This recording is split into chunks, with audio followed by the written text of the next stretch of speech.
Whilst to Giles, this seems shocking and unnatural, scientist Olivia Judson has a very different view of what's natural in the first place. It's always fascinated me that what we think of as natural is often anything but. Take this farmhouse treasure trove, the classic image of nature's bounty. But nothing on this table is simply the product of natural evolution.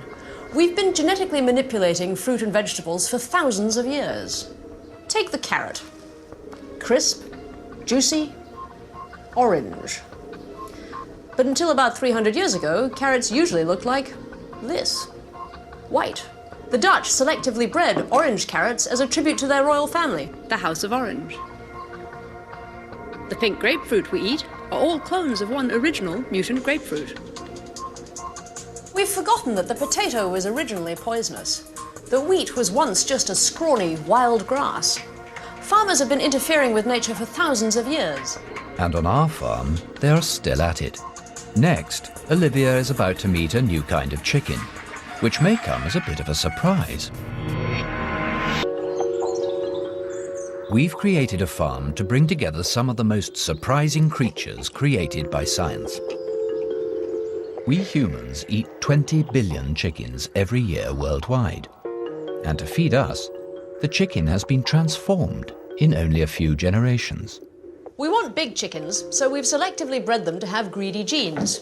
A chicken like this will put on more than 100 grams of weight a day. That's like me gaining half a stone overnight. Breeding greedy chickens has side effects, as Olivia is about to discover in our chicken sheds. These chickens may look normal, but they've been bred to grow as fat and as fast as possible. Greedy chickens have heart rates as high as 300 beats a minute. They have a high metabolism and find it difficult to cool down. In charge of solving the problem of overheated chickens is geneticist Dr. Avigdor Kahana. As long as they are kept in cool environment, this is not a problem at all because this heat is dissipated through the legs, through the face, and that's sufficient.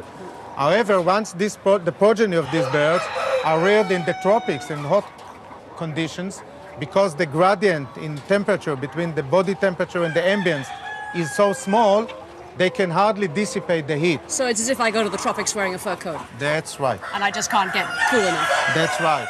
Since I'm a geneticist, I was looking for a genetic solution. That means instead of cooling the environment of chickens with feathers, is helping them feel cool by just removing the feathers.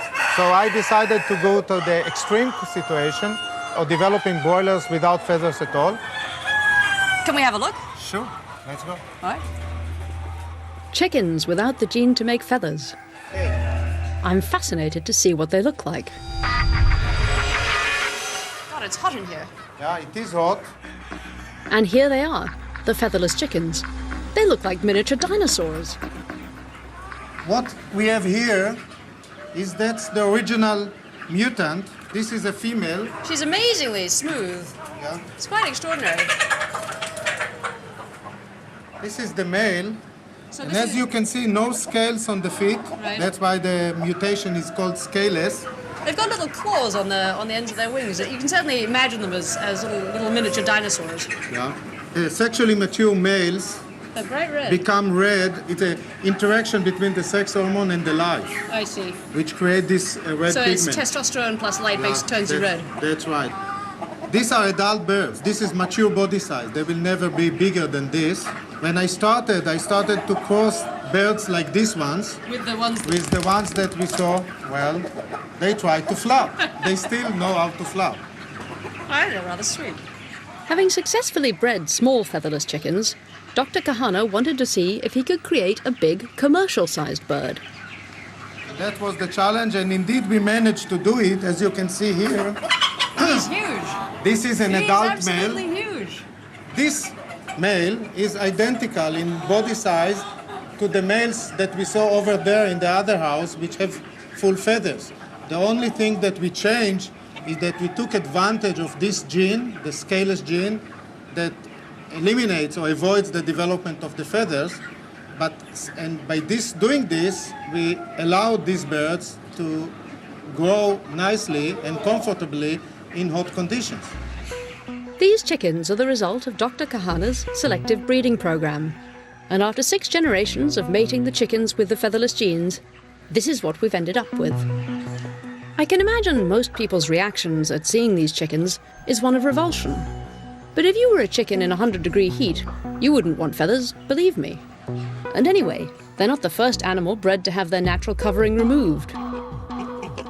Look at pigs, wild boar, and even we humans were once apes entirely covered in hair.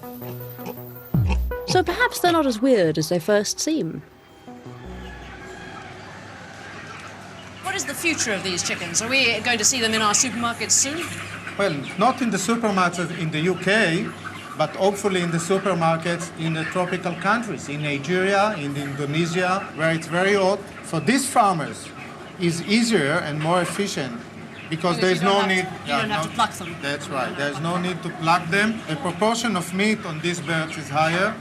So featherless chickens in the tropics, they grow faster than a bird with feathers because they don't get held up by the fact they're getting too hot. They're healthier. They cost less because you don't have expensive housing. It sounds fantastic. That's right. Good for the person, good for the bird. I think featherless chickens show how imaginative scientists are being, trying to solve the twin challenges of feeding us while being humane to the birds.